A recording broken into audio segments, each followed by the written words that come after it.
रामायण की कहानी तो सब जानते हैं, लेकिन इसके पीछे छिपे नंबर्स वो शायद ही किसी को पता हो। तो चलिए इस महाकाव्य के कुछ ऐसे अनसुने आंकड़ों को जानते हैं जो हैरान कर देंगे। सबसे पहले बात करते हैं समय की। रामायण की घटनाओं में आखिर कितना वक्त लगा था? सोचिए, युद्ध के दौरान भगवान राम लंका में कितने दिन रुके थे, कोई अंदाजा? पूरे 111 दिन। जी हां, भगवान राम इतने दिनों तक लंका में थे। और माता सीता, उन्हें कितने समय तक बंदी बनाकर रखा गया था?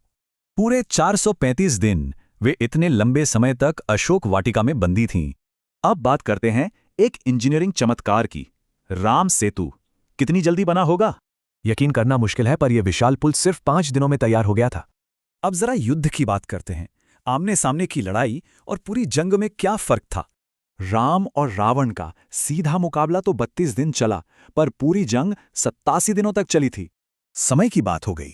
अब बारी है रामायण की अविश्वसनीय शक्ति और रफ्तार की। रावण का मशहूर पुष्पक विमान, सोचा है कभी उसकी स्पीड कितनी रही होगी? लगभग 400 मील प्रति घंटा। उस जमाने के हिसाब से तो यह कमाल की रफ्तार थी। टेक्नोलॉजी तो ठीक है, पर शारीरिक बल का क्या, जैसे कि सुग्रीव की ताकत? कहते हैं सुग्रीव में 1-2 नहीं, बल्कि 10,000 हाथियों के बराबर बल था। अब बात करते हैं उन हीरोज की जिनका जिक्र कहानियों में कम ही होता है। जैसे नल और नील, जिनके पिता स्वयं विश्वकर्मा थे, और त्रिजटा, जो विभीषण की बेटी थीं। और हनुमान जी, उनके पिता केसरी सुमेरु पर्वत के राजा थे, मतलब वो एक राजकुमार थे। कहानी यहीं खत्म नहीं होती। अब एंट्री होती है अगली पीढ़ी की, लव और कुश की। श्री राम के अश्वमेध यज्ञ का घोड़ा जब छोड़ा गया तो उसे रोक लिया गया, एक चुनौती। लेकिन राम की पूरी सेना को चुनौती देने वाले ये योद्धा थे कौन, और उनकी उम्र क्या थी?